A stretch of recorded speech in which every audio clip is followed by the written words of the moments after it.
اللہ کا ولی مرتا نہیں ہے بلکہ اللہ کا ولی ایک گھر سے دوسرے گھر کی جانب منتقل ہو جایا کرتا ہے. آؤ ذرا فکر کو بدلو, ذہن کو بدلو, تدبر کو بدلو تو تمہیں پتا چلے گا. یہ تو سرکار سیدنا غازی پاک ہیں جن کی ہزاروں کرامتیں ہیں, جن کی سینکڑوں کرامتیں ہیں. آئے دن ان کی کرامت کا ظہور ہوتا رہتا ہے کہ کوئی اچھا ہو رہا ہے, کوئی برس والا اچھا ہو رہا ہے, کوئی صاحب اولاد ہو رہا ہے, کسی کو کرسی مل رہی ہے, کسی کو اقتدار مل رہا ہے, کسی کو وقار مل رہا ہے, کسی کو قرار مل رہا ہے, کسی کو مکان مل رہا ہے, کسی کو دکان مل رہی ہے, کسی کو زندگی مل رہی ہے, کسی کو رہنائی مل رہی ہے, کسی کو حسن مل رہا ہے, کسی کو اطمینان مل رہا ہے, کسی کو سکون مل رہا ہے, کسی کو بلندی مل رہی ہے, کسی کو طاقت مل رہی ہے, کسی کو قوت مل رہی ہے, کسی کو رفعت مل رہی ہے, کسی کو بزرگی مل رہی ہے, کسی کو ولایت مل رہی ہے, کسی کو نجات مل رہی ہے. ارے یہ کس کو کرتا ہو تو اس کو رسول کی شفاعت مل رہی ہے. یہ تو ان کا دربار ہے. ان کے دربار کو دیکھنا چاہتے ہو, اور ان کے دربار کو دیکھنے سے پہلے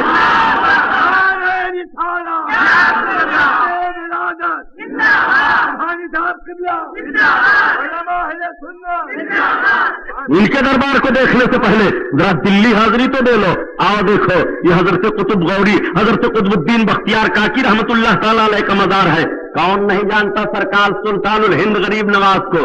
یہ تو شہید اعظم سلطان فی الہند, سلطان الشہداء فی الہند ہے سرکار غازی پاک. اور سلطان الہند سرکار خواجہ اجمیری کو ذرا دیکھ لو, عطائے رسول کو دیکھ لو. عطائے رسول کے خلیفہ حضرت قطب الدین بختیار کاکی ہیں. آپ نے اپنے مریدوں کو ایک مرتبہ بٹھایا, سارے مرید بیٹھ گئے. مریدوں میں سے آپ نے ایک مرید کو اشارہ کیا, ادھر آ جا. مرید آگے بڑھا, آپ نے فرمایا سن, ذرا کان قریب لے آ. مرید اپنا کان قریب لایا, مرشد کے قریب. آپ نے اس کے کان میں فرمایا کہ سن, میرے کفن کی چوری نہ کرنا. اب وہ گھبرایا اور آپ نے پھر اس کو نکال کر کے 5 روپیہ دیا. فرمایا روپے لے لے اور میرے کفن کی چوری نہیں کرنا. اس نے عرض کیا حضور اب ایسا نہیں کروں گا. آپ نے اس کے کان میں چپکے سے کہہ دیا. مرید نے سنا, مرشد نے تاکید کر دی ہے چوری نہ کرنا.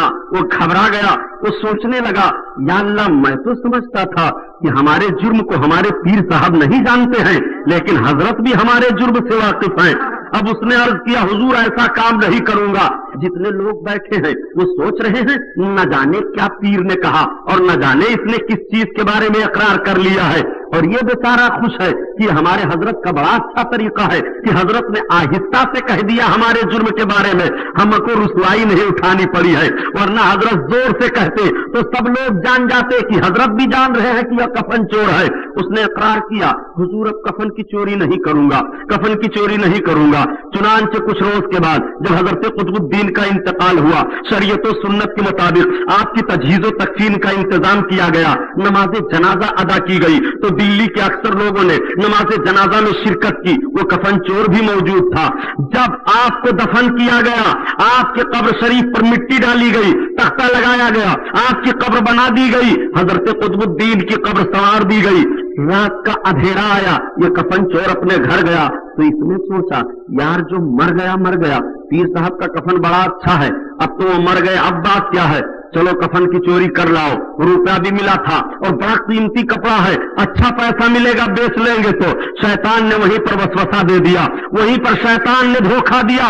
اب اس نے اپنے ہتھیار کو اٹھایا, گیا پہنچا, مرشد کی قبر تو تھی ہی, مٹی ہٹایا, تختہ ہٹایا, دیکھا کہ قبر میں روشنی ہے. تو پھر تصور اس کو ہوا کہ شاید آج ابھی نئے نئے آپ کو دفن کیا گیا ہے, اس لیے رونق ہے اور خوشبو سے قبر بھری ہوئی ہے. جیسے ہی اس نے ہاتھ کے جسم پر چلایا کہ کفن کو اتارے تو حضرت قطب نے اپنے جسم کو کربٹ لیا اور اس کے ہاتھ کو پکڑ لیا. پکڑنا تھا, یہ چیخا ارے سرکار چھوڑ دو, اب نہیں چوری کروں گا, اب نہیں چوری کروں گا. آپ نے فرمایا نادان, تعجب ہے کہ جنتی ہو کر کے جنتی کا کفن چرانے آیا ہے. اس نے عرض کیا ارے میرے آقا میں کیسے جنتی ہو گیا, جنتی تو آپ ہو کہ قبر میں لوگوں نے سمجھا تھا مر گئے, میں نے سمجھا تھا کہ مر گئے, نہ وہ مرا ہے نہ مرنے والا ہے, کہ جس کے در سے مقدر سنورنے والا ہے. میرے آقا میں کیسے جنتی ہو گیا. تو حضرت قطب الدین نے فرمایا ارے تو ہی نہیں, جا اعلان کر دے کہ دلی میں آج جتنے لوگوں نے قطب الدین کی نماز جنازہ میں شرکت کی ہے اللہ نے سب کو بخش دیا ہے, سب کی مغفرت ہو گئی ہے. یہ ہے ان کی زندگی.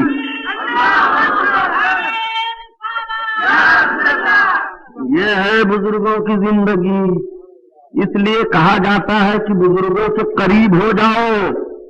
مگر کچھ گڑاکو لوگ ہیں نا جن کی ساری نشاندہی ابھی حضرت شہزادہ شیر بیش علیہ سنت نے کی ہے اور ہر طرح سے کھول کھول کر آپ کو بتا دیا. اگر اب بھی نہ سمجھے تو آپ کی داستان تک نہ ہوگی داستانوں میں. مجھے اس موضوع پر تو نہیں جانا ہے.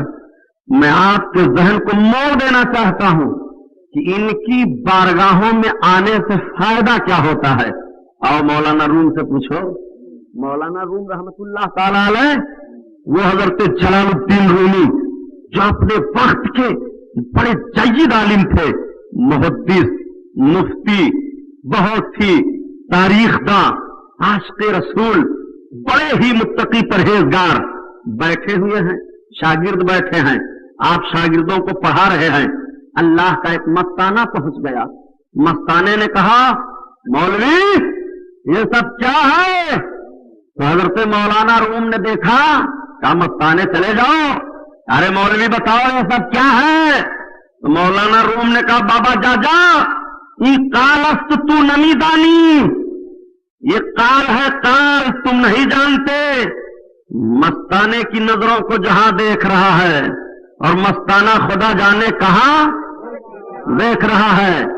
جب مولانا روم نے فرمایا کہ یہ کال ہے تم نہیں جانتے ہو, تو ایک نظر آپ نے گھمائی, آپ کی نظر گھومی کہ پورے کتب خانے میں آگ لگ جاتی ہے, کتابیں جلنے لگی. مولانا روم بجھا رہے ہیں, تمام شاگرد بجھا رہے ہیں, کتابیں نہیں بجھ رہی ہیں, ساری کتابیں جل رہی ہیں. مولانا روم نے دیکھا کہ مستانہ کھڑے ہو کر کے مسکرا رہے ہیں. آپ نے عرض کیا ارے بابا یہ معاملہ کیا ہے؟ کہا مولوی روم سن, کالست من نمی دانم, ارے یہ حالت تو نمی دانی, وہ تو کال ہے میں نہیں جانتا ہوں اور یہ حال ہے تو نہیں جانتا ہے. تو فوراً مولانا روم نے کہہ دیا ارے مولوی ہرگز نہ شد مولانا روم اور تا غلام شمس تب ریز نہ شد. اے روم تم اس وقت تک مولوی نہیں ہوئے جب تک شمس تبریز کے غلام نہ بن گئے. تو جہاں پر ایک عالم کے علم کی انتہا ہوتی ہے وہاں سے ایک اللہ کے ولی کے علم کی ابتدا ہوتی ہے. بات سمجھ میں آ رہی ہے دوستوں؟ میں تو تھک گیا ہوں, رات بھی جلسہ تھا اور سویرے بھی جلسہ میں جانا ہے. یہ ہمارے مخدوم گرامی حضرت حاجی صاحب قبلہ کا کرم ہے. یہ بہت محبت کرتے ہیں علماء سے, اور علماء کی محبت بہت کارگر ہوتی ہے پیارے. اولیاء کی محبت, علماء کی محبت, یہی تو زندگی میں سب سے بہترین نعمت ہے مرد مومن کے لیے کہ ولیوں کی محبت سے جائے دنیا سے. حضرت شیخ قادی رحمت اللہ تعالی علیہ فرماتے ہیں کہ سنو, قیامت کا میدان کوئی کسی کا نہیں ہوگا. ماں بیٹی سے بھاگے گی, بیٹی ماں سے بھاگے گی, باپ بیٹے سے بھاگے گا, کوئی کسی کا نہیں ہو رہا ہے. لیکن اے عاشقوں, رسول اللہ کا کلمہ پڑھنے والوں, نبی کے دیوانوں, کبھی آپ نے سمجھا کہ قیامت کے میدان میں آپ کے نبی کا عالم کیا ہوگا؟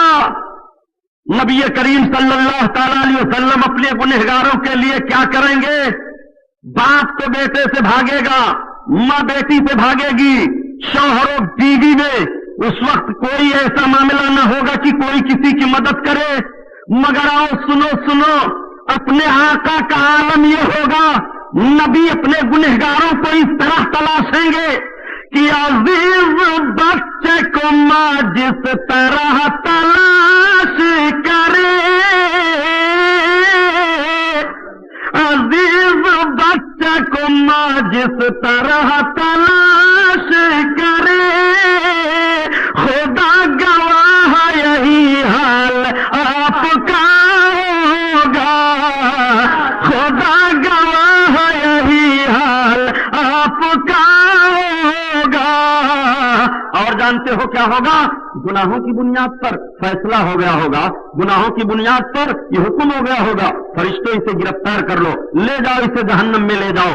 گنہگار جہنم کی طرف جاتا ہوگا، پھر مڑ مڑ کر کے وہ دیکھے گا، فرشتے فرمائیں گے اے گنہگار تو کسے گھوم گھوم کر دیکھ رہا ہے؟ وہ فرشتوں کو دیکھے گا، پھر گھوم کر کے راستہ دیکھے گا، پھر فرشتے کہہ دیں گے آخر کسے تو گھوم گھوم کر دیکھ رہا ہے؟ تو وہ گنہگار یہی کہے گا، وہ استاد زمن کہتے ہیں گنہگار کا معاملہ قیامت کے میدان میں یہ ہوگا، نبی کے نام لیوں کا عالم یہ ہوگا کہ سنو کسی طرف سے صدا آئے گی حضور کسی طرف سے صدا آئے گی حضور کسی طرف سے صدا آئے گی حضور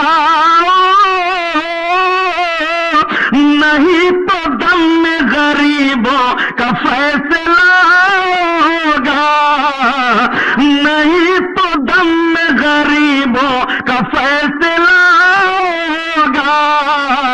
سرکار دوڑے ہوئے تشریف لے جائیں گے، فرشتوں میرے اس گنہگار امتی کو چھوڑ دو، فرشتے چھوڑ دیں گے، گنہگار امتی جنت میں چلا جائے گا، میرے آقا شفاعت فرمائیں گے، سرکار حکم دے دیں گے شہیدوں شفاعت کرو، شہیدوں شفاعت کرو، نبی جیسے حکم فرمائیں گے شہیدوں اب شفاعت کرو، سرکار غازی پاک کا کرم دیکھو گے، میرے غازی پاک اٹھ پڑیں گے کہ آقا کا حکم ہو گیا اب شفاعت کرو، غازی پاک کا چوکھٹ آپ نے چوما ہے، آپ حاضر ہوں گے، سرکار میں نے چوکھٹ کا بوسہ لیا تھا، سرکار میں نے آپ کی چوکھٹ کا بوسہ لیا تھا، میرے آقا میں آپ کے دربار میں حاضر ہوا تھا، میری دنیا بھی سنورے تھی، کیا میرے آقا صرف دنیا ہی کا فائدہ مجھے ملے گا؟ کیا آخرت میں مجھے فائدہ نہیں ملے گا؟ تو آؤ مدینے کے تاجدار نے وہ بھی فیصلہ کر دیا ہے کہ اگر جنتی کے قریب دنیا میں رہے ہو تو دنیا میں بھی فائدہ پاؤ گے، اور جنتی کے قریب دنیا میں رہے ہو تو تمہیں حشر کے میدان میں بھی فائدہ ملے گا۔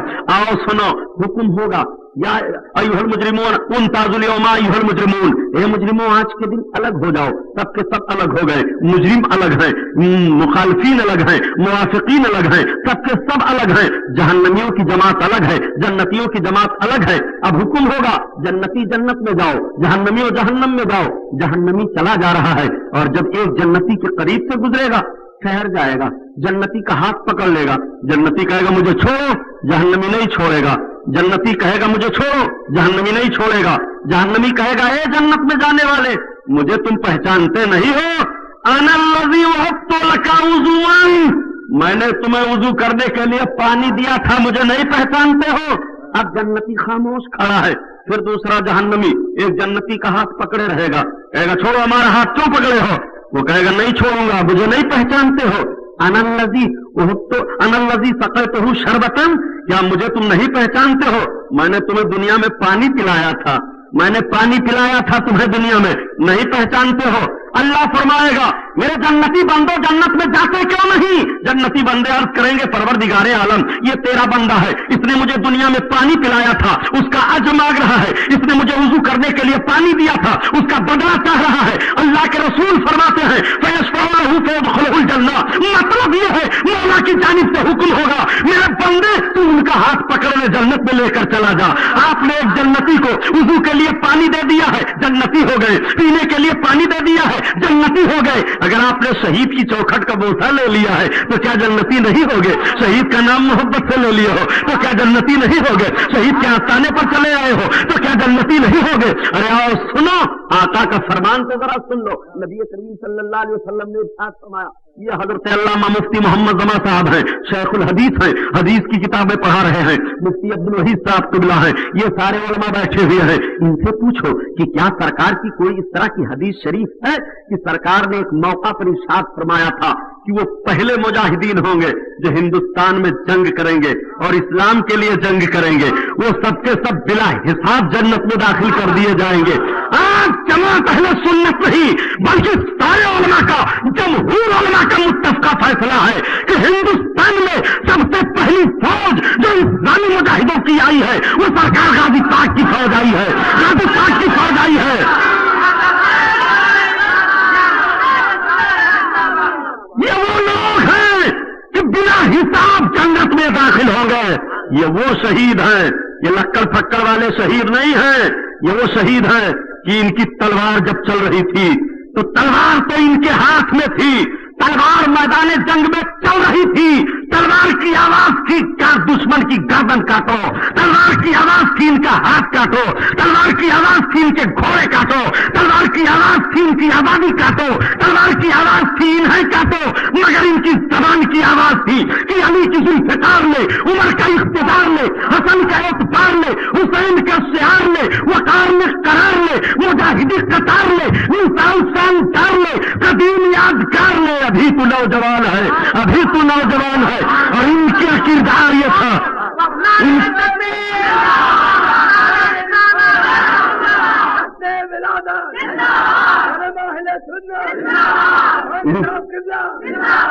ان کی بولی یہ تھی کہ محمدی پیام لے، حریم کعبہ تھام لے، فضیلتیں تمام لے، خدا کا پاک نام لے، سلام لے، کلام لے، دلاوری کا جام لے، بہادری سے کام لے، قضا کا ہاتھ تھام لے، ابھی تو نوجوان ہے، ابھی تو نوجوان ہے۔ یہ مرے ہی نہیں ہیں، یہ ساری باتیں سن رہے ہیں۔ اور میں نے پہلے عرض کیا تھا نا، اگر ان کی نظر ہو گئی یارو تو بیڑا پار۔ میں نے اپنے بزرگ عالموں سے سنا ہے، حضرت اس کے ساتھ اللہ سو گئے۔ مومن کا سونا بھی عبادت ہے، اور خاص کر عالم دین کا۔ میں نے اپنے عالموں سے سنا، یہی سرکار غازی پاک کا آستانہ ہے، حضرت اورنگزیب عالمگیر رحمت اللہ تعالی علیہ کا زمانہ ہے۔ وہ سرکار عالمگیر، ہندوستان میں آپ نے ایک تحریک چلائی تھی کہ اکڑ پھکڑ لکڑ عرضی فرضی آبا بابا دابا جو ہے اس کا وجود ختم کیا جائے، جو فرضی آستانے گڑھ لیے گئے ہیں سب ختم کیے جائیں۔ سرکار اورنگزیب عالمگیر وہ عالمگیر ہیں، آج کچھ نوجوان بھی بیچارے حضرت حاجی صاحب قبلہ ہندی تاریخ پڑھ پڑھ کر کے اورنگزیب عالمگیر سے کچھ مسلم نوجوان ہیں وہ بھی متنفر ہیں۔ یہ ڈاکٹر صاحب تھے، ان سے میری گفتگو ہونے لگی تو انہوں نے کہا کہ سبحانی صاحب اسلامی بادشاہوں میں سب سے دہشت گرد اور نہ جانے کیا کیا وہ اپنے جملے میں کہہ گئے ایک بادشاہ گزرے ہیں، ان کی وجہ سے بڑی خرابی پیدا ہوئی۔ ہم نے کہا وہ کون؟ کہنے لگے اورنگزیب عالمگیر۔ ہم نے کہا لا حول ولا قوت الا باللہ، معاذ اللہ، توبہ کیجیے آپ ڈاکٹر صاحب۔ کہنے لگے وہ کون؟ ہم نے کہا آپ نے جتنی تاریخ ان کے متعلق اس قسم کی پڑھی سب غلط، الزام سراسر۔ جانتے ہو اورنگزیب عالمگیر کون تھے ڈاکٹر؟ اورنگزیب عالمگیر مجدد اسلام ہیں، اس صدی کے وہ مجدد ہیں۔ اورنگزیب کا عالم یہ تھا کہ سرکار اورنگزیب عالمگیر ایک مرتبہ دلی میں ٹھہرے، رمضان شریف کا مہینہ تھا۔ آپ نے سوچا کہ نماز تراویح میں پڑھاؤں تاکہ قرآن ختم ہو جائے۔